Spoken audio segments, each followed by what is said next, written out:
New year means new year of fighting games. With multiple highly anticipated releases, as well as updates for older games, there's a lot to look forward to if you're a fan of fighting games, especially if you're a big fan of tag fighters like me. I'm not gonna waste your time, so let's talk about the new stuff while I remember how to make videos again after like 7 months. Jesus Christ. Dare to believe you can survive. Who will come out on top?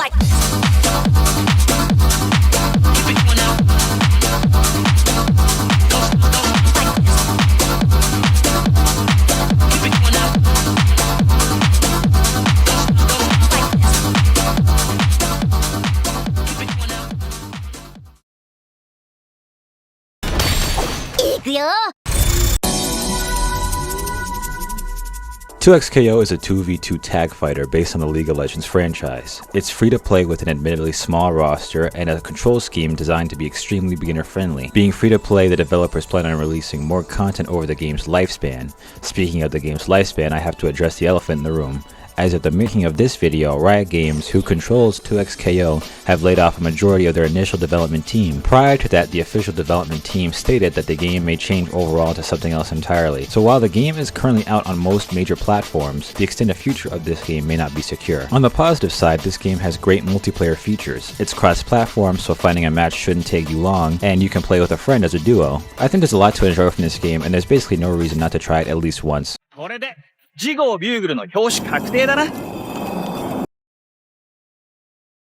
Marvel Tokon Fighting Souls is a new Marvel fighting game developed by Arc System Works, a studio famous for its hits like Guilty Gear Strive and Dragon Ball FighterZ. This game is another tag fighter, but unlike all the other 3v3 games, Marvel is a 4v4 game. But if you're worried you'll have to learn 4 characters individually, the developer said publicly that won't be necessary. If you plan on playing this game on Xbox or the Switch, bad news for you guys, this game is a PlayStation PC exclusive. This game launches with a 20 character roster, which leaves a lot of fans disappointed, but it's up to you if you think that amount of characters is good or bad. Wolverine, a character I really like, has been revealed and he looks great. I have some other characters that would be really awesome to have in the game, like the Sentry, but really all they need to do is add the Hulk, one of my top 5 favorite Marvel superheroes, and I'll be satisfied. The devs have also stated that this game will get support for the next 10 years. So if you're someone who likes to dedicate themselves to a game for a long time, this might be for you. I've played both betas so far and I've had fun both times. The second beta was more fun for me solely because Spider-Man was a lot of fun. Had the beta had a training mode, I probably would have seen more of what I could do with him, but I'll be able to learn more when the game comes out on August 6th. One of the biggest things that holds this game back is the lack of a need to switch characters. While I find the 4v4 aspect of this game really interesting, I didn't feel a real incentive to tag into other characters. This became extremely relevant during the second beta, when I mostly played Spider-Man and primarily used the other characters just for their assists. The developers seem to have taken the complaints seriously based on the smaller changes seen in the recent trailer. My hope is that the devs continue to listen so the game can be the best it can be at launch, and at this point I'm waiting for the rest of the characters to be revealed. Mark, look, I made a mistake. A steak!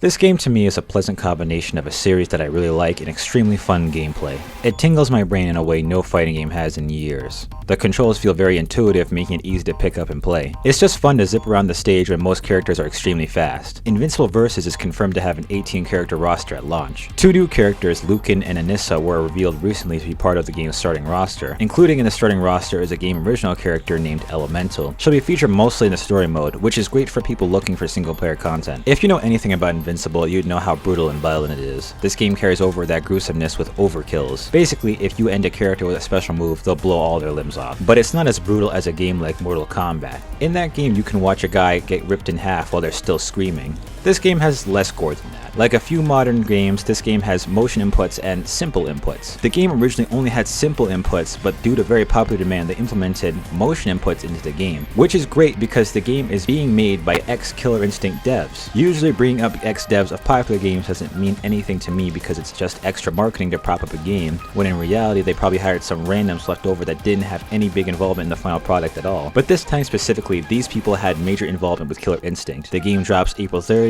and it will be $50 with Mark's homemade suit as a pre-order bonus. I'm sure they'll release this as a normal skin in the game. I won't tell you what to do with your money. Not listening! All of you are guilty of something. Die! The next half of this video is going to be a little faster since I don't have too much to say about these other games, but I still think they're worth mentioning because I'm talking about fighting games and some of the old games are getting new stuff. Avatar isn't a tag fighter, but it is 2D. I haven't gotten the chance to play this. I haven't been able to play in any of the betas yet, but from what I've seen, it shows a lot of promise. Obviously, the Avatar franchise is what got me interested. I watched a whole show when I was younger, and usually with my mom. Now these same characters are coming to a fighting game. The trailer said this game will have rollback netcode, which I'm glad. This is becoming the standard for fighting games now. All I can say right now is that the game looks really fun. A lot of people were downplaying the visuals and comparing them to Flash games, but I'm almost certain these people are either LARPing or just fucking stupid. I've played Flash games, and I specifically played fighting Flash games. This is a complete night and day difference. Have any of you guys even played Bloody Rage before it went 3D? I'm getting this weird feeling that you're angry.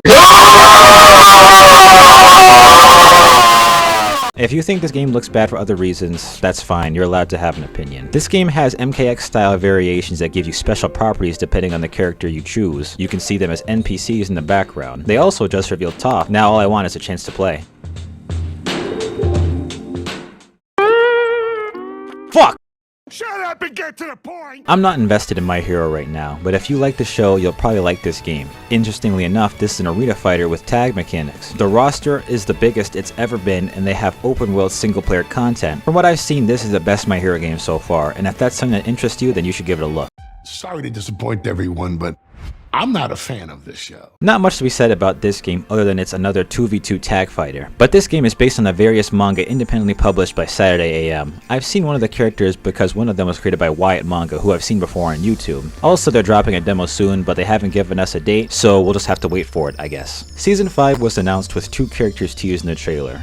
Other than that, everything else is unknown for right now. Alex comes out March 17th, leaving Ingrid as the last character left on the character pass. Most people are also hoping for a new patch, but I'm not most people and I haven't been on the game in a while, so let me know in the comments if it needs one or not. I'm waiting patiently for the summer when Season 2 comes out. I've said before that I don't have an interest in arena fighters, and I've never said that in a negative way. I've spent a lot of time playing this game since its launch, and while I have never said this game was perfect, I never thought it was a bad game. Obviously, Season 2 means more DLC. We're getting a lot of new characters, a few of which I think should have been in the game since it came out, as well as some new stages, more cosmetics, and new game modes. This game is better than most other arena fighters, but that doesn't mean much anymore. This spring, Dragon Ball FighterZ comes back from the grave, adding Daima Goku to the game. I'm guessing this is the last of their poorly timed Daima DLC. I'm personally hoping that this leads to more characters and another update, but based on the trailer, it's more likely just going to be the end of Dragon Ball FighterZ for a while. If this DLC is the last of the game, then I hope we get a sequel, if ArcSys stops being busy for the next 10 years. I'm not sure about the future of Mortal Kombat. MK1 didn't do well and has no new updates planned, so whatever state the game is in is how it will be forever now. I really doubt NetherRealm will come back for a new update at all. All we know at the moment is that Injustice 3 is rumored to come out at some point. If that's the case, I'll definitely give it a chance. Hopefully the zoning will be changed in this one and NetherRealm learns from their mistakes. Tekken fell apart after one bad patch, but Season 3 might be the light at the end of the tunnel. 3 new characters have been revealed: Kunimitsu, Bob, and Roger Jr. The announcement trailer claims the game will be going back to basics in the future. I don't play the game that much anymore, so its current state is unknown to me.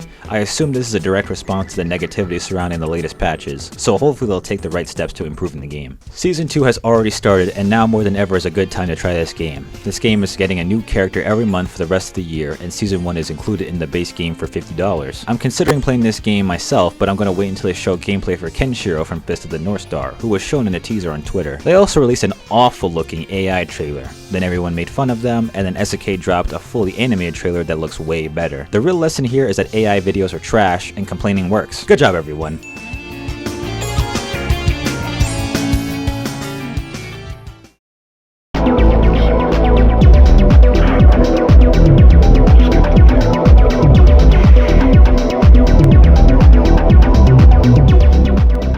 Regardless of if you like 1v1 games or tag slop, I think it's easy to see that 2026 is an interesting time to be a fighting game fan. Decade-old franchises are evolving with the times, continuing what makes their games successful, or are hopefully looking at the current state of themselves to get their games to even attempt to reach the peaks they once had. Now you're more likely to get a fighting game based on your favorite series, which is something I think will get more people to be fans of the genre, and at the very least expand someone's taste in fighting games. I hope 2026 can be the year where we have more people playing fighting games than ever. Many people worry about the future of this genre, but now more than ever, I think there's a game for everyone. And if modern games aren't for you, try playing an older one. The only thing you need is to find the right game for you. Oh my god!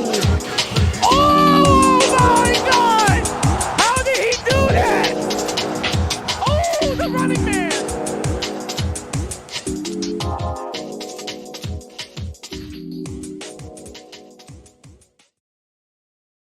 What are y'all playing on Steam, dog? What is this? Is this fun? How do you enjoy this game?